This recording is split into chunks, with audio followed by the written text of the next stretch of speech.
Hola, qué bueno que están conectados hoy más siendo domingo de resurrección. Quiero decirles que estoy muy feliz por cada conexión que realizamos durante la semana y muy especialmente hoy, domingo de resurrección, Pascua o como le llaman en los Estados Unidos, Easter.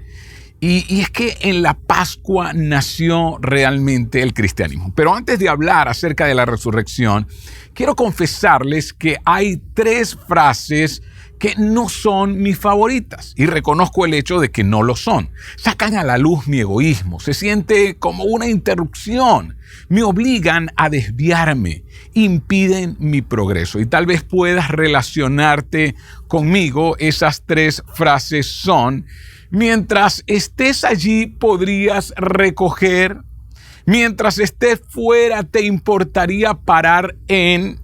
Mientras estás en eso, podrías ir adelantando y a mí me enseñaron a decir con gusto. Sobre todo, en la mayoría de los casos, Yesenia es la que hace este tipo de pedidos o me pregunta estas cosas, así que debería estar feliz, porque ella hace muchas cosas por mí. Y cada vez que me lo dice, pues no era lo que me había planteado hacer. Y mientras busco ser la mejor versión de mí, muchas veces estoy en algún lugar y la llamo y le digo, mi amor, mientras estoy aquí, ¿acaso necesitas algo más? Y además de sacar la basura, cambiar las bolsas, ordenar el lavaplatos, poner a lavar los platos, cerrar las puertas, llevar agua al cuarto y algunas otras cosas más extras. Bueno, cuando recuerdo todas estas cosas, solo les pido que oren por Yesenia. Sí, les pido que oren, ¿no? Ahora bien, esto se trata de hacer cosas mientras. Aquí la palabra clave es mientras. Y la mayor esperanza de los cristianos está en la vida eterna con Dios. En otras palabras, todos creemos que vamos a tener una mejor vida cuando estemos junto al Señor. Pero, ¿qué hacemos mientras esperamos? ¿Qué hacemos mientras estamos aquí? Y en la primera parte navegamos por el drama y el trauma que enfrentan los cristianos del primer siglo. Y como lo describe el autor Lucas en el libro de los Hechos, Lucas entonces nos dice mucho acerca de cómo eran los cristianos del primer siglo. Y hemos descubierto 2 características interesantes y muy instructivas de la iglesia primitiva, de la iglesia que comienza allí en el libro de los Hechos. Y 2 cosas que deberíamos tomar tú y yo en serio.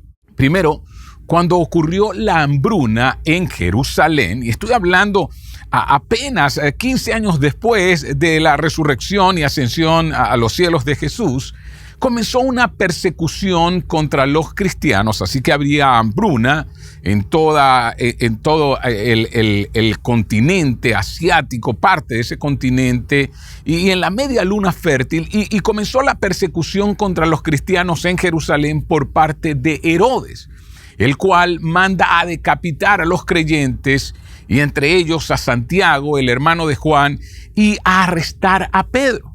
Su primer impulso, o el primer impulso de los cristianos, fue no adivinar lo que Dios estaba haciendo.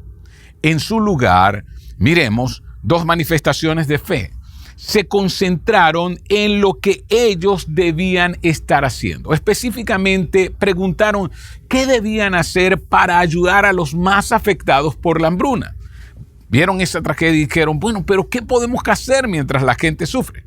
Nunca antes en la historia registrada un grupo multicultural local se había sentido responsable de un grupo de personas que no tenían prácticamente nada en común. Siempre la ecuación de la verdadera fe, entonces, mirando a estos creyentes, estará centrado en las cosas que hace Dios y las cosas que debemos hacer. La parte de Dios y nuestra parte, la fe y la obediencia, van tomadas de la mano.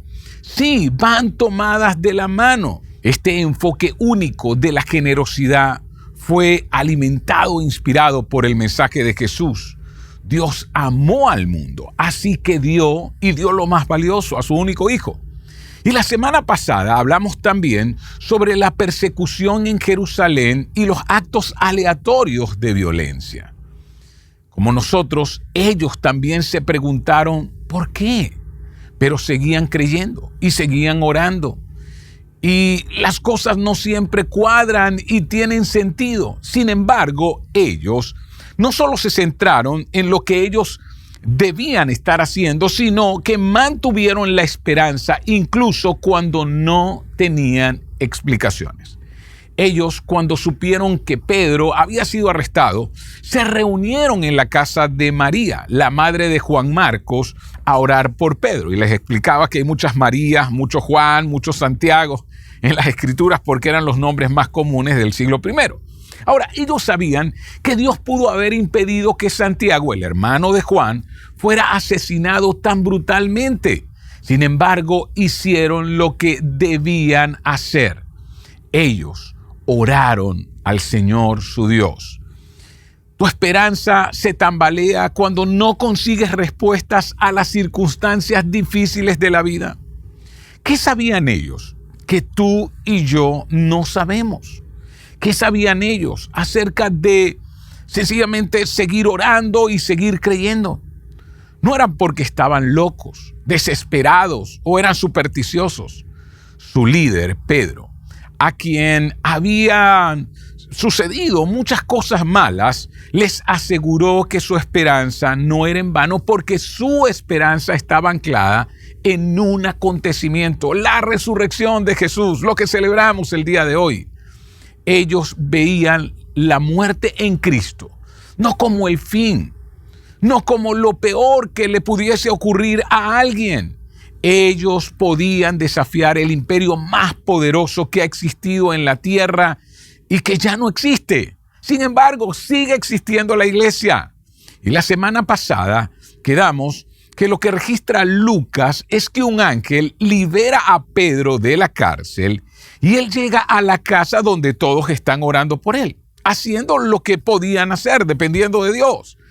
Y les hace callar porque no quiere exponerlo a que los arresten y los asesinen como lo habían hecho con Santiago. Así que Pedro cuida de los otros, así como nosotros debemos hacerlo con las otras personas. A veces a mí me dicen con esto del COVID, pero usted tiene miedo. No se trata de que tenga miedo, es que me pongo la mascarilla porque yo quiero cuidar de los otros. No se trata de que tengan miedo a morir, yo me puedo infectar. Y Dios sabe cuál va a ser el día en el cual voy a morir. Pero ¿sabes qué? No me quiero sentir culpable por no haber cuidado de los demás. Así que vayamos a Hechos 12, 17 y dice, con la mano Pedro les hizo señas que se callaran y les contó cómo el Señor lo había sacado de la cárcel. Cuéntenles esto a Santiago y a los hermanos, les dijo. Luego salió y se fue a otro lugar. Y nadie sabe a dónde se fue Pedro. Vivió su vida huyendo durante 8 años.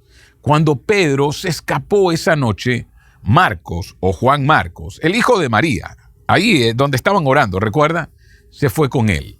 Sí, se fue con él. Ahora, imagínate esta conversación. Para las mamás que están aquí, yo quiero que se lo imaginen. Imagínate a Juan Marcos, un muchacho como de 16 años diciendo, oye mamá, ¿está bien si voy con Pedro?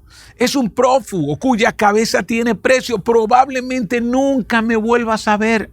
Pero por favor mamá, déjame ir. Sabes, después de esos 8 años, finalmente se dirige a Roma, Pedro y Juan Marcos, donde enseñan a los cristianos a vivir a la sombra del emperador. Finalmente es arrestado de nuevo.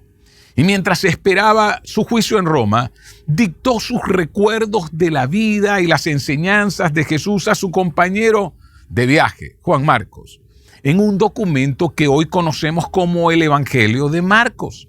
¿Quién mejor que Pedro para contar la historia de Jesús? Pedro fue finalmente ejecutado durante el reinado de Nerón.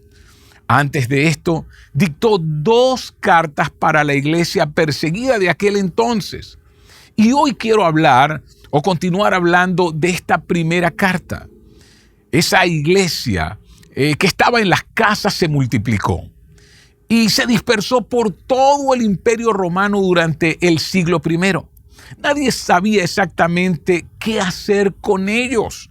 Los cristianos se multiplicaban. Esta gente no era judía, pero tampoco era pagana. Y escucha, debes saber esto. Durante el Imperio Romano, los cristianos se convirtieron en el grupo más despreciado por todos. En otras palabras, era el grupo más raro.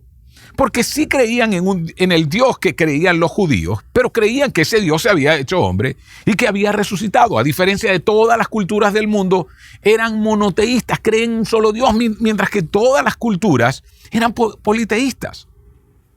Eran buenas personas, eran buenos ciudadanos, pero no comían comida kosher como los judíos. Formaban comunidades, pero no eran exclusivas. Todos podrían venir a sus comunidades. No eran elitistas. Invitaron a otros a entrar. Hicieron todo lo posible para cuidar de las personas que nadie más cuidó. No reconocían a los dioses locales del Imperio Romano. Y esto es muy importante. Porque al no reconocer esos dioses locales, prácticamente se volvían enemigos de los romanos, o más bien se volvían como gente de los cuales los romanos sospechaban. Esto fue un problema. En la antigüedad, agregar a un dios no era un problema, porque eran politeístas, así que tenían un altar con muchos dioses y cuando se convertían en un nuevo dios, solo agregaban a un nuevo dios. La gente hacía eso todo el tiempo, pero ignorar a los dioses existentes, ese sí que era un gran problema. Lo último que las personas antiguas querían hacer era molestar a los dioses, por eso vivían al límite económico y nutricionalmente. Estaban dispuestos hasta a entregar a sus hijos si uno de esos dioses, por capricho, sencillamente ellos creían que no traía lluvia. Así que entiende esto. El fundamento de la religión romana era la suposición de que Roma sería eterna siempre y cuando gozase del favor de los dioses. Mantener el favor de los dioses, que era un tema de seguridad nacional. Si demasiados ciudadanos romanos descuidaban a los viejos dioses y las viejas maneras por perseguir al nuevo dios de la cuadra, solo sería cuestión de tiempo antes de que los viejos dioses se enojaran y retiraran su favor hacia los romanos. A medida que el cristianismo se extendía, los lugareños comenzaron a culpar a los cristianos por cualquier cosa. Todo lo negativo que ocurría en el vecindario o en el imperio, los terremotos, las inundaciones, el desbordamiento de un río o una derrota militar, una hambruna, una peste, entonces era culpa de esta nueva religión que se estaba difundiendo o de este nuevo Dios por el cual habían abandonado los viejos dioses. Es la naturaleza humana, ¿no les parece? Buscar siempre a alguien o a algo a quien culpar cuando las cosas van mal. En último lugar, donde nos miramos cuando las cosas van mal es al espejo, es a nosotros mismos. Los antiguos no eran diferentes. Allí arreció entonces la persecución de los cristianos. Los cristianos se convirtieron en los chivos expiatorios. De allí que Tertuliano, un hijo de un centurión romano y quien se había convertido al cristianismo, ya siendo adulto, escribe y observa lo siguiente. Si el Tíber se eleva demasiado alto, y el Tíber era un río que corría a través de la ciudad de Roma, era una fuente de agua dulce y de comercio, pero también era parte del sistema de alcantarillado en aquella época. Cuando se inundaba, algo que hacía muy a menudo, creaba problemas en múltiples niveles. No solo hablaban del Tíber, o el Nilo está demasiado bajo, y entiendan, la cuenca del Nilo era donde Roma compraba la mayor parte de su grano. El río Nilo era una fuente de riego, y cuando el Nilo se secaba resultaba en una mala cosecha, y esto aumentaba los precios de los granos y desencadenaba disturbios civiles y también hambruna. Ahora bien, ¿qué más dice Tertuliano? El remedio siempre está alimentando a los leones con los cristianos. Ahora, esto se escribe en el siglo II. En otras palabras, lo que Tertuliano está diciendo es que cuando algo salía mal, claramente los dioses que estaban molestos eran lo que percibían los romanos de aquel tiempo, y la mejor manera de apaciguar a los dioses y librar al imperio de aquellos que no reconocían a sus dioses era echándolo a los leones. Así que cuando miramos la historia de los cristianos siendo echados a los leones, tenía que ver con superstición de los romanos también. Esto puso a los cristianos en una posición que provocaría donde quiera que vivieran en el imperio romano que les odiaran. Y Pedro lo sabía. Así que escribió a los cristianos de todo el imperio para consolarlos y alentarlos. Pedro está escribiendo, y escúchame, la semana pasada miramos una parte de su primera carta donde les aseguró que su sufrimiento no era el juicio de Dios y que no habían hecho nada malo. Por el contrario, su sufrimiento y su respuesta, Dios la estaba usando como una herramienta para llamar la atención hacia Él mismo, para aquellos que no le conocían. Por supuesto, preferiríamos que Dios nos proporcionara una herramienta diferente y no que yo sea la herramienta de Dios. Pero es posible que te hayas sentido atraído a la fe o hayas vuelto a la fe después de un tiempo cuando viste a alguien con fe navegar por una temporada de dificultad o una tragedia. Y Pedro escribe en Primera de Pedro 1:3, y esto lo leímos la semana pasada. Él dice: alabado sea Dios, Padre de nuestro Señor Jesucristo, por su gran misericordia. Nos ha hecho nacer de nuevo mediante la resurrección de Jesucristo para que tengamos una esperanza viva. Ahora piensa, Pedro le está escribiendo a cristianos que están sufriendo la persecución de un imperio, a cristianos que quizá vieron a su papá o a su tío o a su familia o a su mejor amigo morir en las garras de los leones. Y está diciendo: alabado sea Dios, Padre de nuestro Señor Jesucristo. Y en serio, Pedro, vas a ser ejecutado. Tú mismo has vivido los estragos, has huido por tanto tiempo. Ya son 8 años que te han perseguido y alabas a Dios a quien llamas Padre. ¿Cómo puedes hablar de misericordia en medio de tu vida como fugitivo? Pedro, quien creyó y luego no creyó y negó lo que había creído, luego se manifestó en una fe impresionante. ¿Qué evidencia tangible tenía Pedro que le dio esperanza?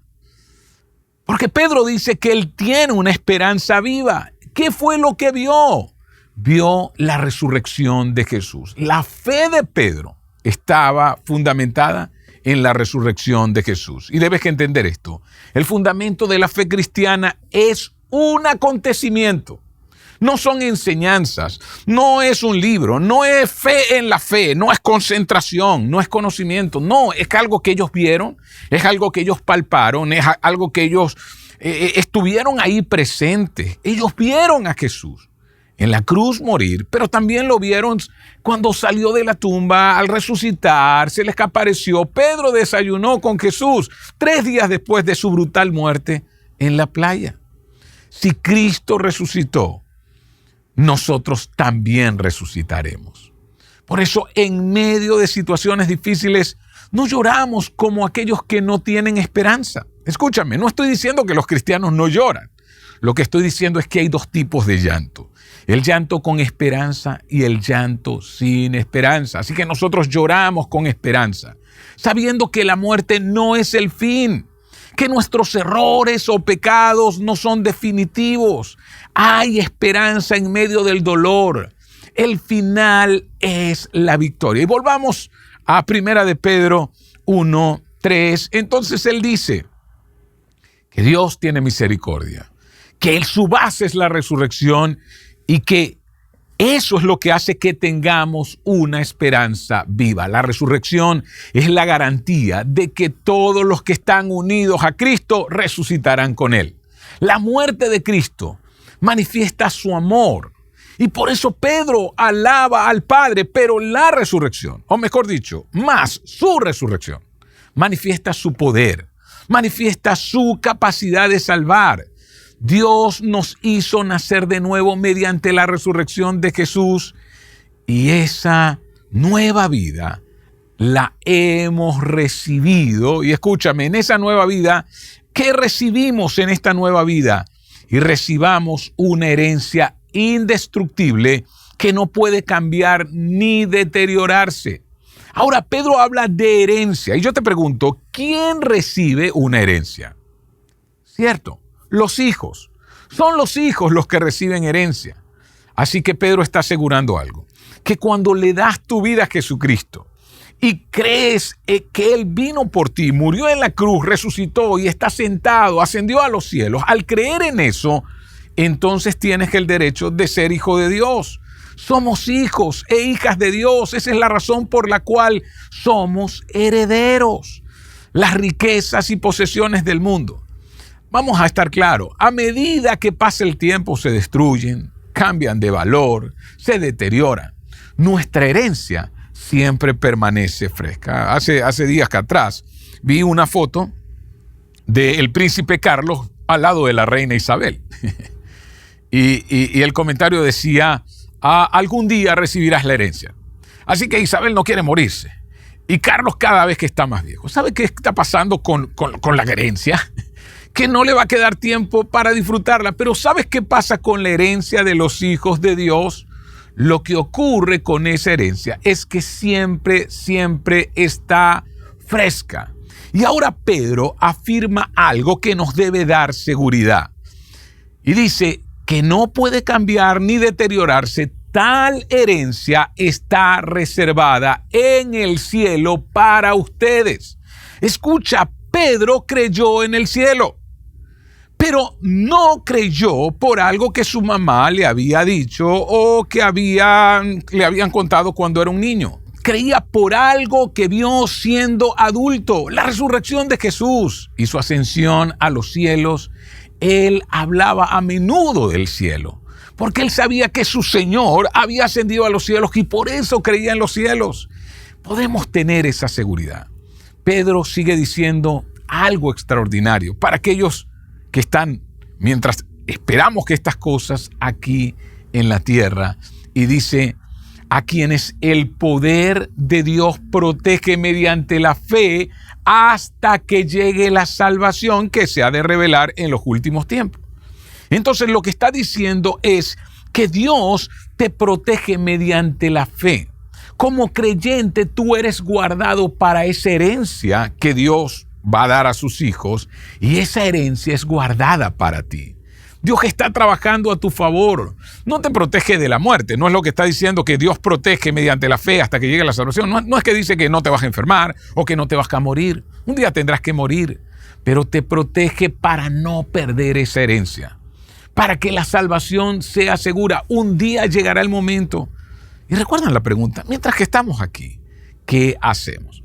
Ahora en 1 de Pedro 1:7, entonces habla acerca de las pruebas y los momentos difíciles y dice, estas pruebas demostrarán que su fe es auténtica. Está siendo probada de la misma manera que el fuego prueba y purifica el oro, aunque la fe de ustedes es mucho más preciosa que el oro. Pedro no dudó de la existencia o el amor de Dios a causa del sufrimiento. ¿Por qué? Porque él vio sufrir a Jesús, la persona más buena, la persona más pura, la persona que sufrió más que injustamente.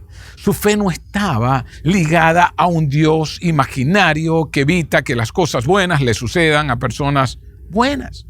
Pedro vio lo peor que podía pasarle a la mejor persona que había conocido. Pedro, a pesar del dolor, creía de todos modos. Su fe estaba en el Dios que resucitó a Jesús de entre los muertos. La resurrección replantea la vida de Pedro y debería replantear tu vida mientras esperas el momento crucial. ¿Cuándo será ese momento? Ahora Pedro lo dice. Entonces su fe, al permanecer firme en tantas pruebas, les traerá mucha alabanza, gloria y honra en el día que Jesucristo sea revelado a todo el mundo. Un día Jesús vendrá y todo ojo le verá y todos estarán seguros que Él es el Rey de Reyes y Señor de Señores. Y esta es la versión de Pedro de lo que Jesús dijo: deja que tu luz brille de tal manera que la gente vea tus buenas obras, que mire hacia arriba y glorifique a tu Padre Celestial. Entonces, Él les da algo que hacer a los santos que sufren mientras navegan por el sufrimiento que vino con ser cristiano. Y escúchame, hay un día en que Jesucristo vendrá, pero mientras tanto, ¿qué hacemos? Mientras estás allí, mientras estás fuera, mientras estamos en esto. En otras palabras, mientras Jesús llega, ¿qué es lo que debemos hacer tú y yo como cristianos? Mientras sufres, mientras te maltratan, mientras te malinterpretan, hay algo que debes y hay cosas que no deberías hacer. Los creyentes de la iglesia naciente nos dejan un ejemplo en que hicieron lo que debían hacer. No presiones y ores para que Jesús regrese pronto. En su lugar, de acuerdo a Pedro, esto es lo que debes hacer. Ahora vamos a 1 Pedro 4:1. Dice: viviendo el ejemplo de Cristo. No creyendo, no, viviéndolo. Por tanto, ya que Cristo sufrió en el cuerpo, asuman también ustedes la misma actitud. Y es la resurrección de Cristo lo que nos mueve a vivir en esa actitud. Podemos que imitarlo, sí. Es lo que debemos hacer, vamos. Si Él sufrió en su cuerpo, vamos a sufrir esa actitud, vamos a imitar a Cristo. Asumir significa tomar una herramienta. Asuman. Actitud tiene que ver con la perspectiva. Y sigue diciendo Pedro, en 1 Pedro 4:8, lo más importante. Ahora, mira, Pedro, ¿qué hacemos mientras esperamos? Y Pedro dice, ahora les voy a decir lo más importante. Lo más importante de todo es que sigan demostrando profundo amor unos a otros, porque el amor cubre gran cantidad de pecados. ¿Cuál es la prioridad número 1? Es amarnos. Lo que viene después no debería sorprendernos viniendo de Pedro, porque él estuvo allí la noche en que Jesús estableció esto como el mandamiento. Cuando Jesús dice, ámense los unos a los otros como yo los he amado. Y al siguiente día, ellos vieron a su maestro dar su vida por amor a ellos en la cruz. Sí. Y él estuvo allí. Y ese gran mandamiento, ámense los unos a los otros como yo los he amado, reemplazó todos los demás mandamientos de la ley de Moisés. Él estaba allí cuando Jesús les dio sus órdenes de marcha. Y son nuestras órdenes de marcha. Su punto era el siguiente: el pecado te dividirá, el amor te unirá.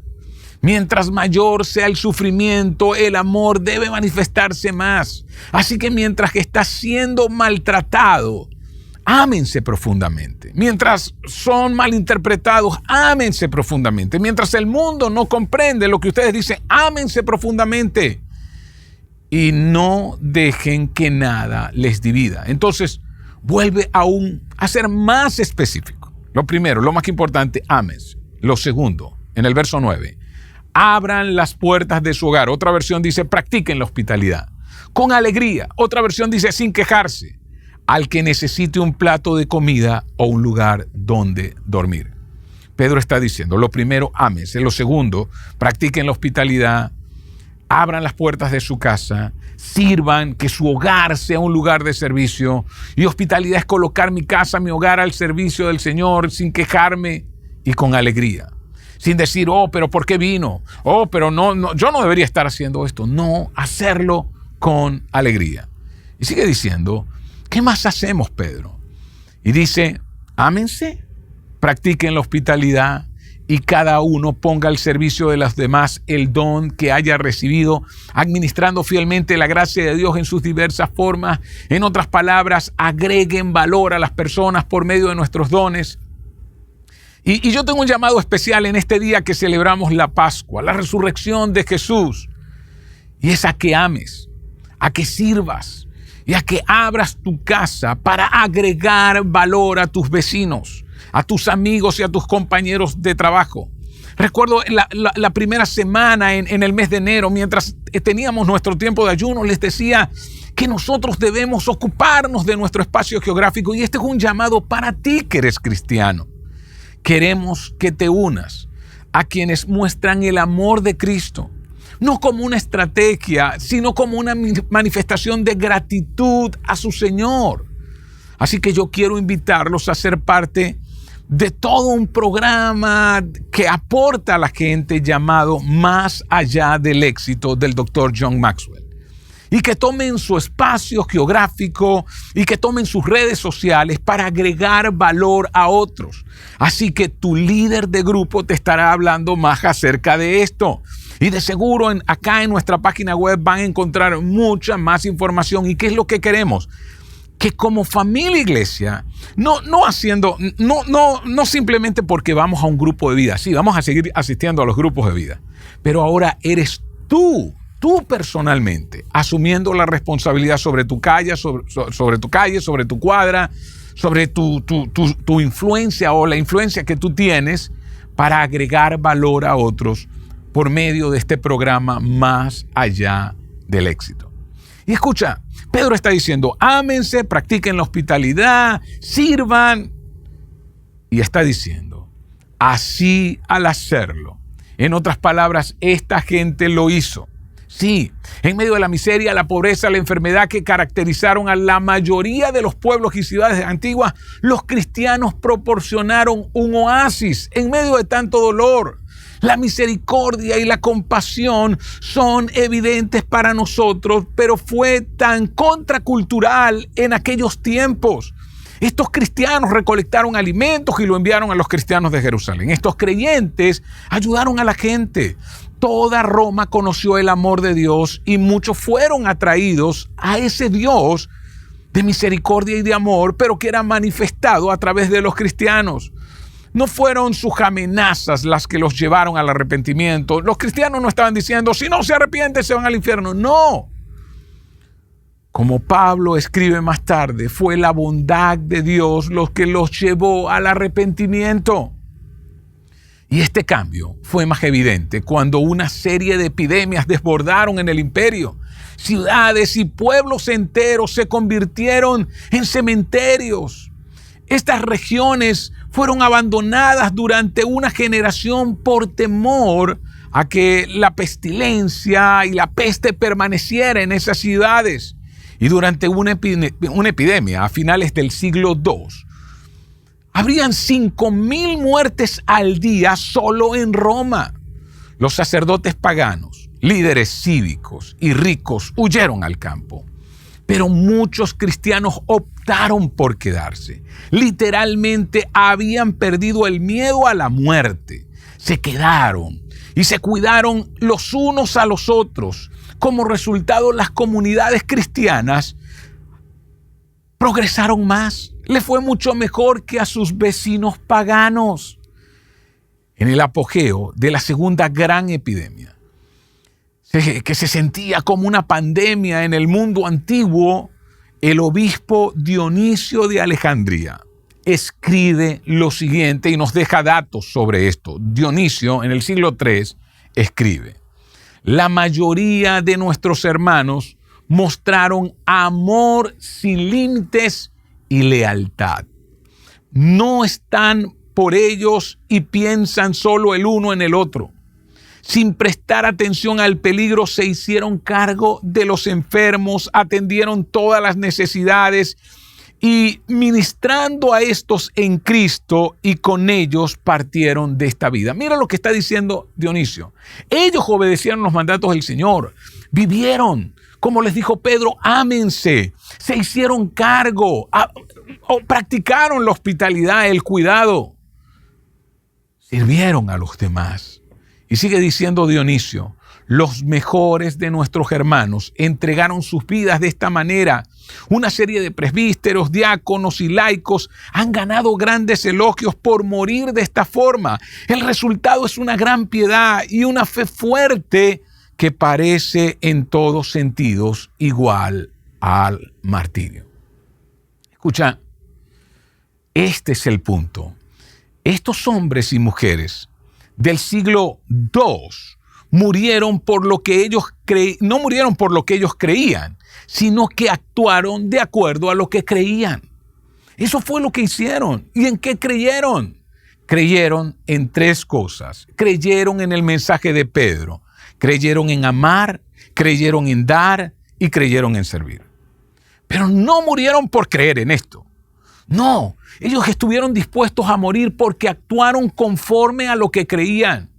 Y escucha, cada uno de nosotros puede hacer esto en medio de una pandemia. No necesitamos templos para hacer esto. No necesitamos nuestras reuniones para hacer esto. Cada uno puede tomar su espacio geográfico, su calle, conectar con sus vecinos y agregar valor. Y puede que seas malinterpretado, despreciado u ofendido. Los seguidores del Jesús resucitado emplearon el camino de su Rey. Dieron, sirvieron y amaron y el mundo cambió. Sí, el mundo cambió. Su mundo cambió. Hoy Roma no existe, pero la iglesia existe. Mientras estás en este mundo y esperas a tu Señor, eres llamado a amar, a dar y servir.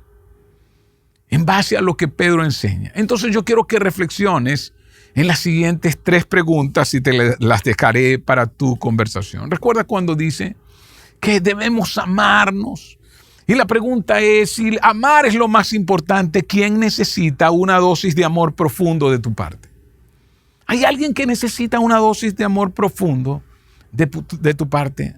Recuerda que les dijo que abrieran sus casas, que fueran hospedadores. Entonces aquí la segunda pregunta, ¿quién necesita una dosis extra de hospitalidad de usted o de ti en este momento? ¿Quién la necesita? ¿Hay alguien necesitando un plato de comida? ¿Hay alguien necesitando algo de ti? Puede que tú me digas, usted no entiende mi situación. ¿Sabes qué? Los cristianos del primer y segundo siglo que transformaron a Roma y que atrajeron al mundo también sufrían. Quizás sufrían más que tú y que yo. Tercera pregunta, ¿qué habilidades, recursos o conexiones tienes que podrían ser aprovechadas para servir a otra persona en esta temporada?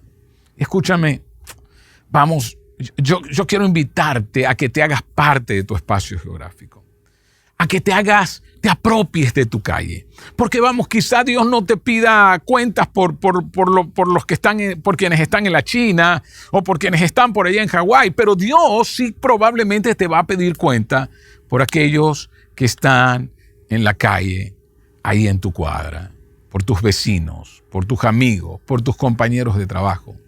Así que, ¿qué compañero de trabajo, vecino, amigo necesita una dosis de amor profundo de tu parte? ¿Quién necesita hospitalidad, que abras la casa? ¿Por qué no abrir la casa y reunirte con tus amigos allí y darles la compañía? Porque muchos se sienten solos, o agregarles valor a través de, más allá del éxito. ¿Qué habilidades, recursos o conexiones? ¿Qué dones Dios te dio para que con ellos sirvas a los demás? Me encantaría orar por ti. Señor, quiero darte gracias porque tú hoy nos has hablado a través de la vida de Pedro, a través de la vida de los cristianos del primer siglo, quienes lo que hicieron fue imitarte a ti. Señor, que podamos decir un día como Pablo, sean imitadores de mí, así como yo soy de Cristo. Te entrego a cada uno de mis hermanos.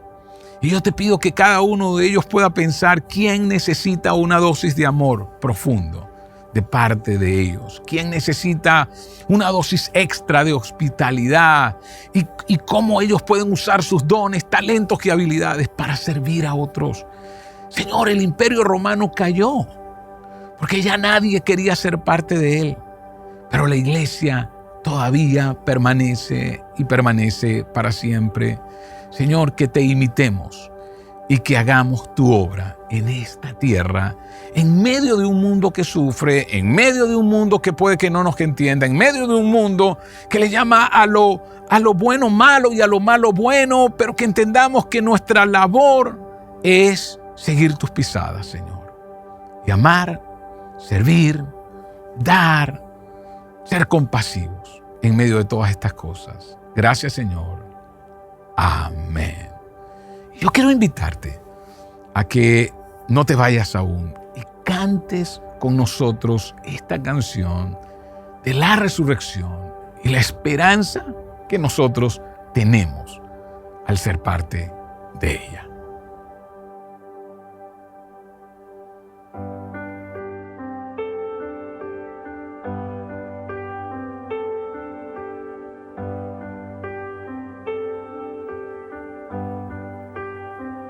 Cuán grande abismo entre nosotros, cuán alto monte falla escalar.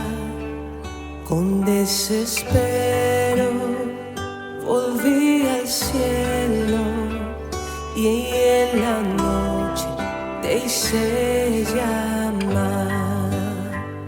Allí en lo oscuro tu amor profundo cruzó la sombra y me alcanzó.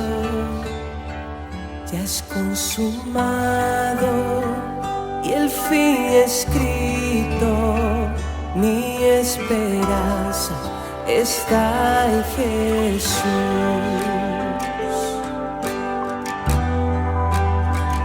¿Quién imagina piedad tan grande, tan plena gracia al corazón? El Dios eterno dejó su gloria, de mi pecado Él se vistió. La cruz ha hablado, soy perdonado. El Rey de Reyes me adoptó. Señor hermoso, te pertenezco. Mi esperanza está en Jesús. Oh, aleluya, sea que me libertó.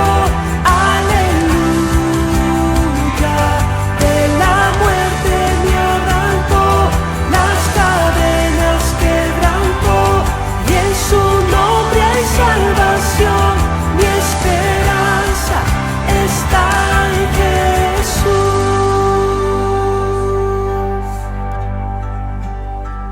Y tus promesas fueron selladas cuando tu cuerpo resucitó. Desde el silencio tu gran rugido quebró el poder de la muerte en mí.